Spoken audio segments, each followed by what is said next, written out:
Hello everyone. आज हम लोग 71वीं बीपीएससी प्री के लिए साइंस के में फिजिक्स साइंस में हम लोग फिजिक्स करेंगे, जिनमें 4 चैप्टर करेंगे।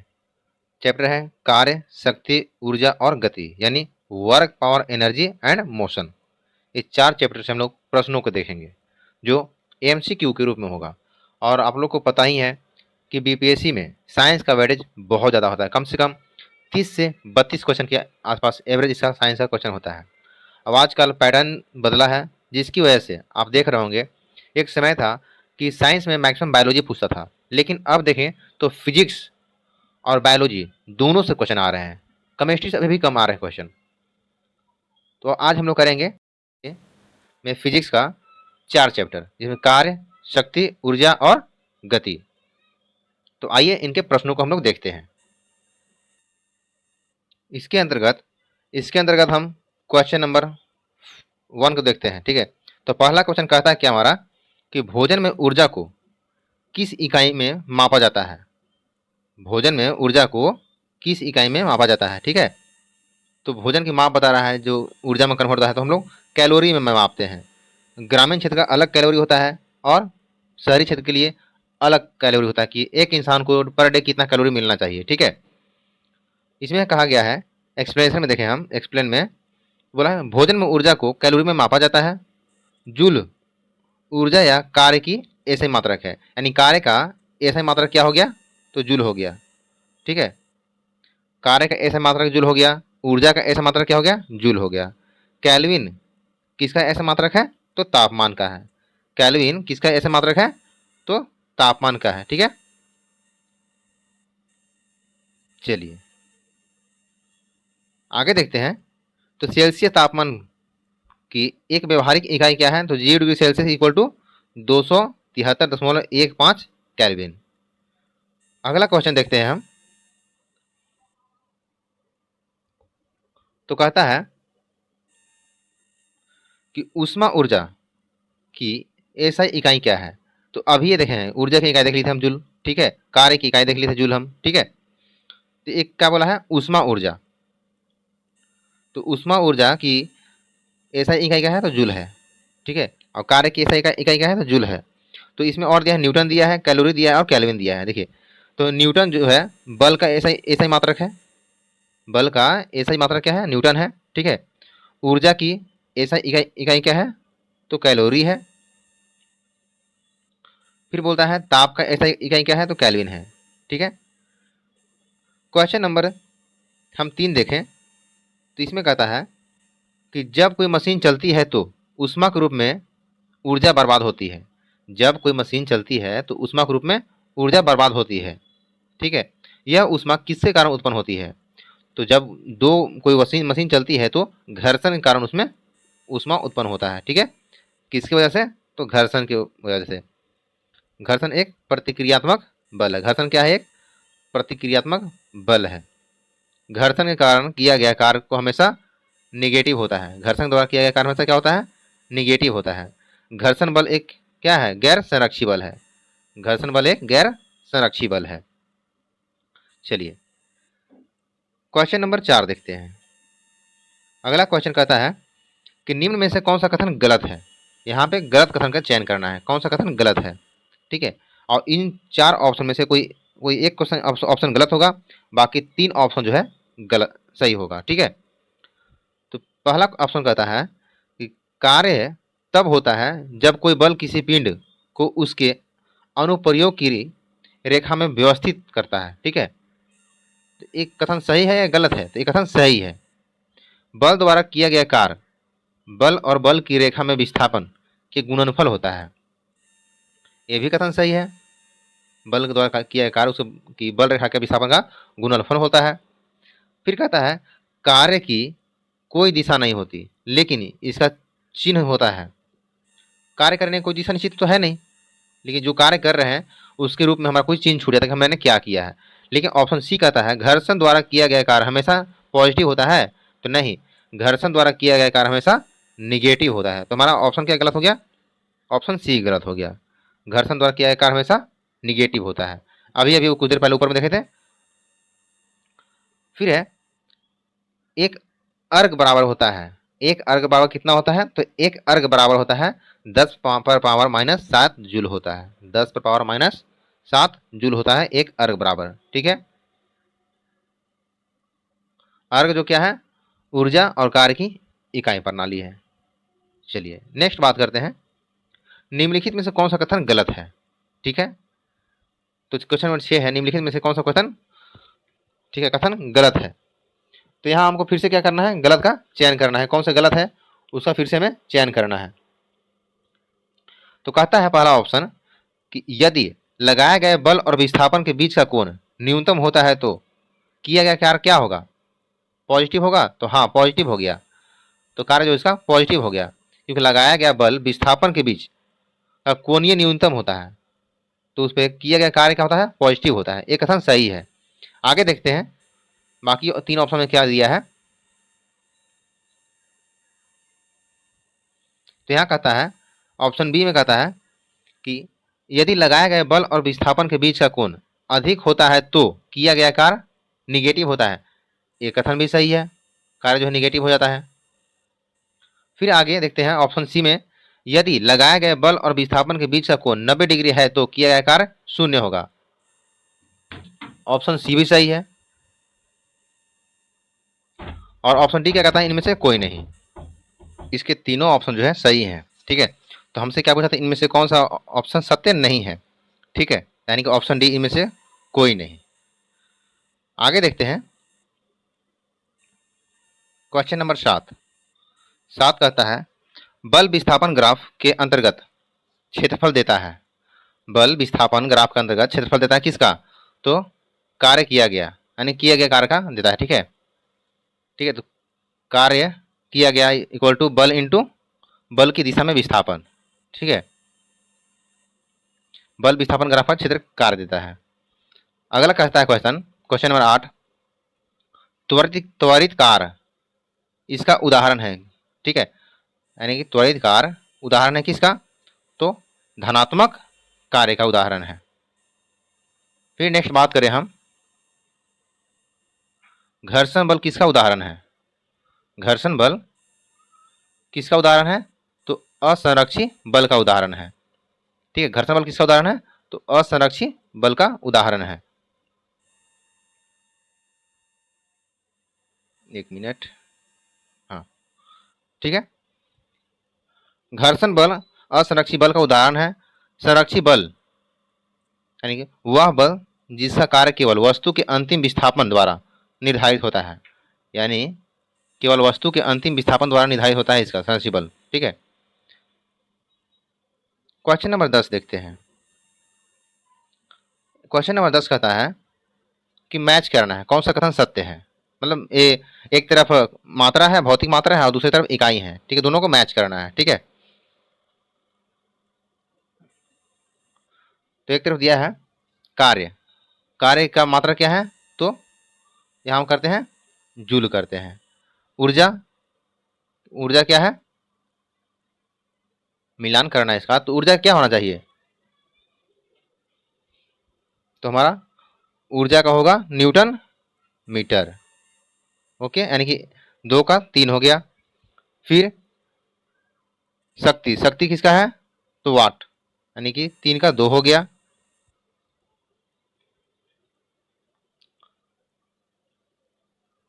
और 3 का ए भी हो जाएगा, न्यूटन मीटर पर सेकेंड पावर -1।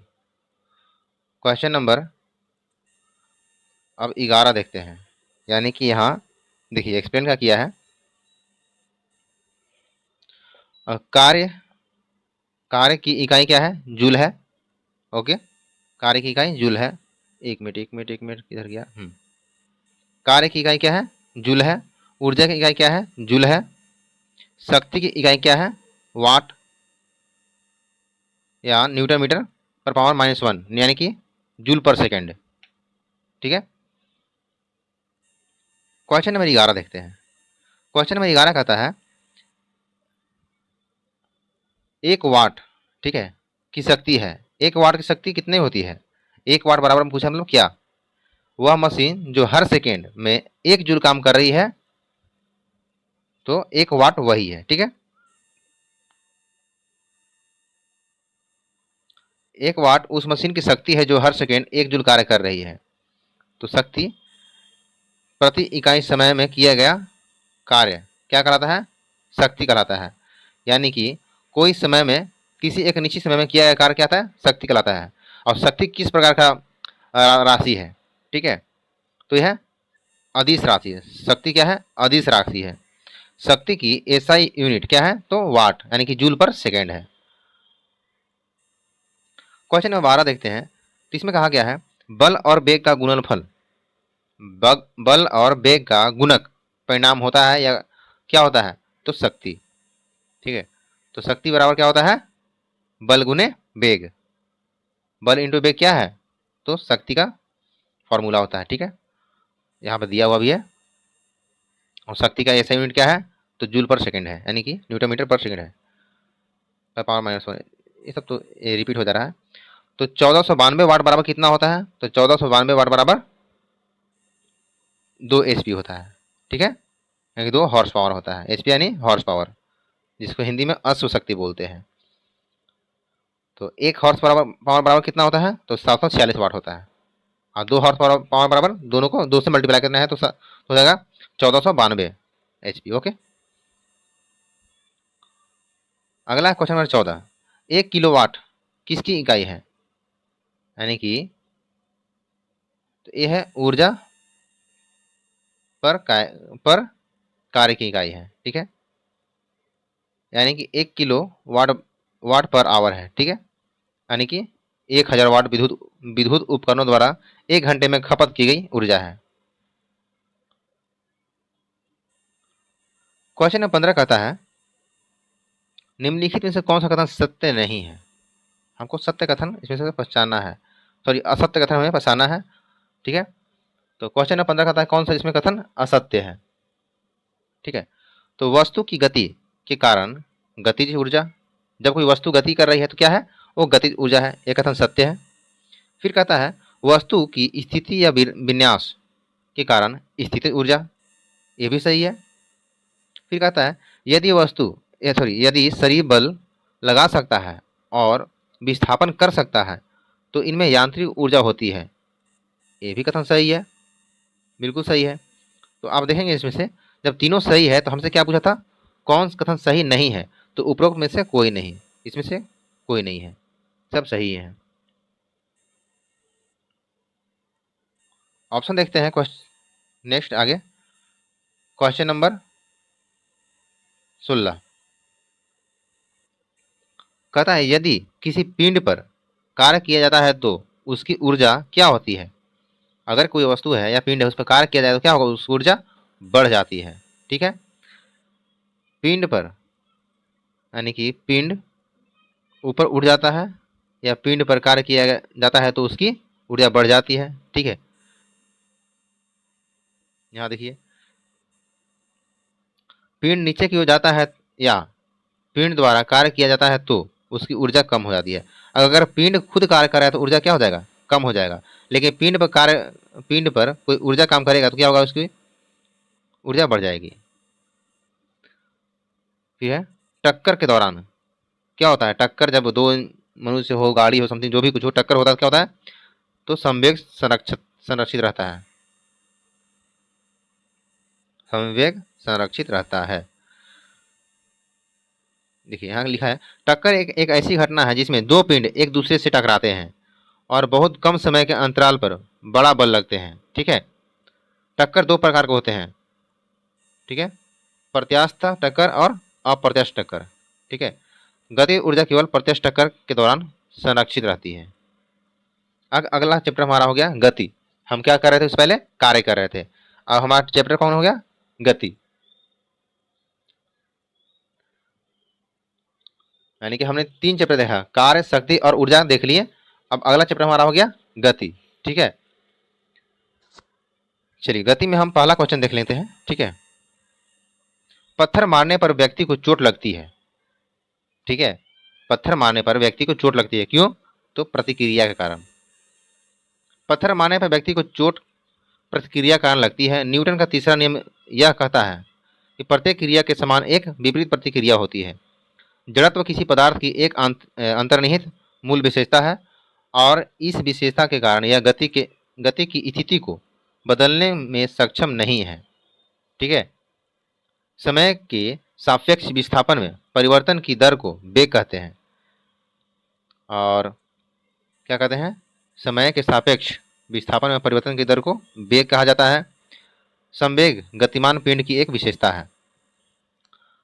आगे कहता है क्वेश्चन कि दूध को मथने पर उसमें से मलाई अलग हो जाती है, ऐसा किस कारण होता है? ठीक है, दूध के मथने पर मलाई जो है अलग हो जाती है, ऐसा किस कारण से होता है? तो केंद्र प्रासरक बल के कारण ऐसा होता है।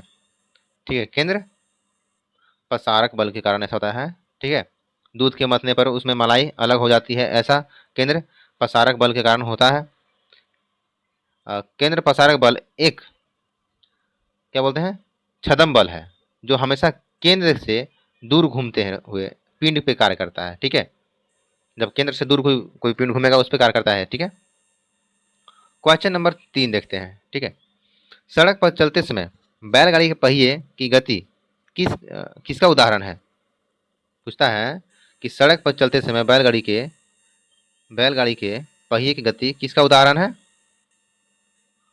तो ये उदाहरण है स्थानांतरणीय और घूर्णन गति का। क्वेश्चन नंबर 4 देखते हैं। कहता है एक गोली एक क्षैतिज घर्षण रहित मेज पर रखे ठोस ब्लॉक से टकराती है और उसमें धंस जाती है। इस प्रक्रिया में कौन सी मात्रा संरक्षित रहती है? ठीक है, तो केवल संवेग जो है संरक्षित रहता है इसका। ठीक है, इसमें देखते हैं डिटेल्स इसका। डिटेल्स कहता है एक गोली क्षैतिज घर्षण रहित मेज पर रखे ब्लॉक से टकराती है और उसमें धंस जाती है, तो इस प्रक्रिया में वस्तु का संवेग संरक्षित रहता है। जब वस्तु पर लागू बाह्य बल अनुपस्थित होता है तो सिस्टम का संवेग संरक्षित रहता है। न्यूटन के तीसरे नियम पर आधारित है संवेग संरक्षण का सिद्धांत। ठीक है, यानी कि लगने वाला बल जो है उसके बल के विपरीत काम करता है। प्रत्येक क्रिया के बराबर विपरीत क्रिया होती है। Okay, question number 5। पृथ्वी के केंद्र पर पिंड का भार क्या होता है? पृथ्वी के केंद्र पर पिंड का भार क्या होता है? तो शून्य होता है। लेकिन वही ध्रुव पर जाएंगे हम तो मैक्सिमम होगा और सेंटर में 0 होगा। तो पृथ्वी के केंद्र पर भार जो है शून्य होगा। किसी पिंड का भार जो है शून्य होगा। भार एक बल है जो वस्तु द्वारा अनुभव किया जाता है। भार क्या है? एक बल है जो वस्तु द्वारा अनुभव किया जाता है और संपर्क में सतह पर लगता है। वस्तु का भार गुरुत्वाकर्षण त्वरण पर निर्भर करता है। वस्तु का भार किस पर निर्भर करता है? गुरुत्वाकर्षण के त्वरण पर निर्भर करता है। पृथ्वी के केंद्र पर गुरुत्वाकर्षण त्वरण का मान शून्य होता है, इसलिए पृथ्वी के केंद्र पर पिंड का भार शून्य होता है। लेकिन वहीं ध्रुव पर जाएंगे तो किसी पिंड का भार क्या हो जाएगा? सर्वाधिक हो जाएगा। Question number 6। यदि कोई पिंड वृत्ताकार पथ पर घूम रहा है तो 1 सेकंड में एक चक्कर पूरा करने पर उसका औसत वेग क्या होगा? कोई पिंड जो है एक वृत्ताकार पथ पर घूम रहा है तो 1 सेकंड में 1 मिनट घूम रहा है तो 1 सेकंड में एक चक्कर पूरा करने पर उसका औसत वेग क्या होगा? तो उसका औसत वेग 0 हो जाएगा।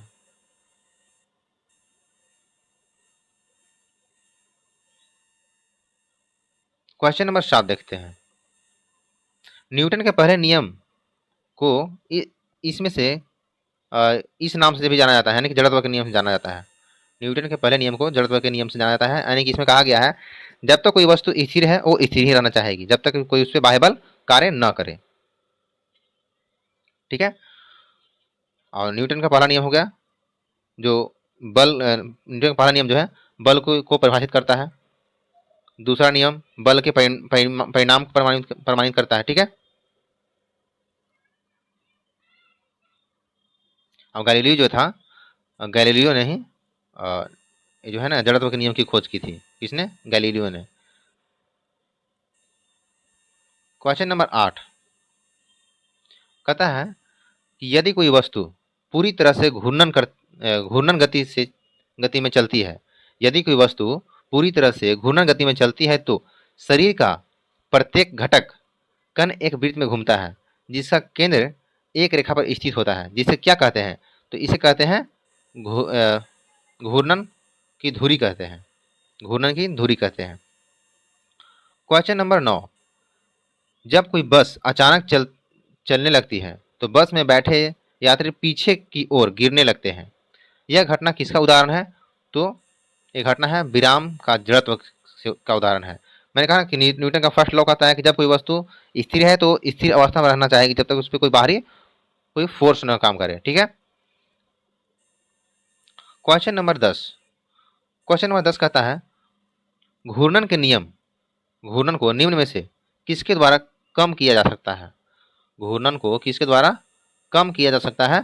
ठीक है, तो ऑप्शन डी हो जाएगा हमारा, यानी कि सभी विकल्प के अनुसार कम किया जाएगा कि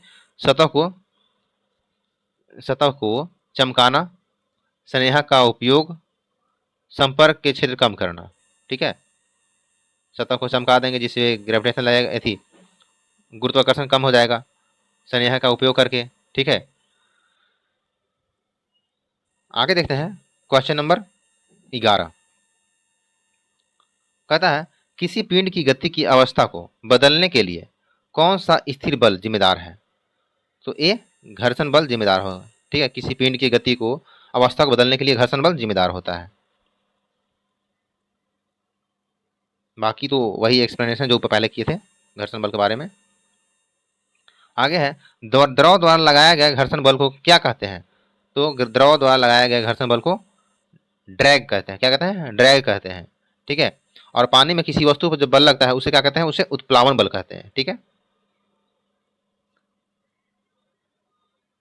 द्रव के माध्यम से चलते समय वस्तु पर द्रव घर्षण कार्य करता है। घर्षण बल हमेशा दो सतहों के बीच सापेक्ष गति का विरोध करता है। ओके, अब क्वेश्चन नंबर 13 की बात करते हैं। क्वेश्चन नंबर 13 रेलवे ट्रैक वक्र पर बनाए जाते हैं ताकि क्या होता है? ताकि रेल के भार के क्षैतिज घटक के आवश्यक अभिकेंद्रक बल प्रतिक्रिया किया जा सके, प्राप्त किया जा सके। क्या है? रेल के भार की क्षैतिज घटक से आवश्यक अभिकेंद्रीय बल प्राप्त किया जा सके, इसलिए रेलवे ट्रैक जो है वक्र पर होता है। क्वेश्चन नंबर 14 देखते हैं। 14 कहता है स्थिर गति वाली वस्तु त्वरित नहीं होती है। स्थिर गति वाली वस्तु क्या? तो त्वरित नहीं होती है। ठीक है, यदि कोई पिंड एक समान गति से गति कर रहा है तो पिंड द्वारा समान समय अंतराल में तय की गई दूरी समान होगी। ओके, अगर कोई वस्तु एक घंटा में 50 किलोमीटर चल रहा है तो और अगले घंटे में ही 50 किलोमीटर ही चलेगा क्योंकि उसकी गति समान है। क्वेश्चन की बात करें सेम आगे, तो दूरी के ग्राफ का ढलान गति देता है। ठीक है, यदि कोई वस्तु असमान गति से घूम रहा है तो वस्तु द्वारा तय की गई दूरी का समय अंतराल जो है असमान ही होगा। ठीक है, क्वेश्चन नंबर 15 कहता है कि फायर करने के बाद तोप पीछे क्यों हटती है? फायर करने के बाद तोप जो है पीछे क्यों हटती है? तो न्यूटन की गति के तीसरे नियम के कारण। ठीक है, प्रत्येक क्रिया के बराबर विपरीत क्रिया होती है, यानी कि जितने फोर्स से गोला पर लगाया जा रहा है उतना ही गोला फोर्स लगाता है वो भी अंदर की ओर। ठीक है, इसलिए तोप जो है पीछे हट जाती है। अगला क्वेश्चन की बात करें हम, तो क्वेश्चन नंबर 16 की बात करें। क्वेश्चन नंबर 16 एक समान त्वरण के साथ नीचे की ओर जा रहे लिफ्ट में एक व्यक्ति का स्पष्ट वजन क्या होता है? स्पष्ट वजन जब व्यक्ति स्थिर हो तो वजन कम। ठीक है, जब व्यक्ति स्थिर हो तो वजन से कम हो जाता है, वजन से कम रहता है। ठीक है, एक समान त्वरण के साथ नीचे की ओर जा रही लिफ्ट में एक व्यक्ति का स्पष्ट वजन उस व्यक्ति के स्थिर होने पर वजन से कम होती है। एक समान त्वरण के साथ ऊपर की ओर जा रही लिफ्ट में एक व्यक्ति का स्पष्ट वजन वजन के स्थिर होने पर वजन से अधिक होती है। अगर ऊपर जा रहा है तो देखते होंगे, अगर लिफ्ट ऊपर जा रहा है तो आपका भार जो है अधिक महसूस होगा, लेकिन वही लिफ्ट नीचे की ओर आता है तो हमें भार जो है भारहीनता महसूस होगी, देखिए हम मेरा बॉडी का वजन है ही नहीं। क्वेश्चन नंबर 17 देखते हैं। ये कहता है गति जो समय के नियमित अंतराल के बाद खुद को दोहराती है उसे क्या कहते हैं? आवधिक गति कहते हैं। कोई गति जो है समय के निश्चित अंतराल में खुद को दोहराती है उसे आवधिक गति कहते हैं। ठीक है, गति जिसमें समय को दोहरा लिया वो क्या हुआ? आवधिक गति हो गया। ठीक है, आगे देखते हैं क्वेश्चन नंबर 18। क्वेश्चन नंबर 18, अनुप्रस्थ तरंग में एक अनुप्रस्थ तरंग में एक शिखर और एक क्रमागत गर्त के बीच की दूरी क्या कहलाती है? तो तरंग दैर्घ्य आधा कहलाती है, तरंग दैर्घ्य आधा कहलाती है। क्वेश्चन नंबर आप देखते हैं 19। क्वेश्चन नंबर 19 को देखते हैं। ये कहता है अविचलित वस्तुओं के स्थिर रहने या समान वेग से चलते रहने की प्रवृत्ति को कहते हैं, क्या कहते हैं? तो जड़त्व कहते हैं। क्या कहते हैं? जड़त्व कहते हैं। न्यूटन का पहला नियम जो है जड़त्व के बारे में बताता है। ठीक है, वैज्ञानिक गैलीलियो ने जड़त्व के सिद्धांत की खोज की थी। ओके, तो फ्रेंड्स ये था हमारा वर्क, पावर, एनर्जी और मोशन से संबंधित कुछ क्वेश्चंस जो आपके आगामी बीपीएससी जो 71वीं बीपीएससी होने वाली है उसके लिए बेनिफिशियरी होंगे। ठीक है, तो आप रिवीजन करके जाएं, डेफिनेटली आपको फायदा होंगे। तो अगला चैप्टर जो फिजिक्स में हमारा होगा वो हमारा होगा एसआई मात्रक। ठीक है, यानी कि इकाई, माप और करेंट, 3 चैप्टर होगा फिर से। तो फ्रेंड्स मिलते हैं नेक्स्ट वीडियो में। Thank you.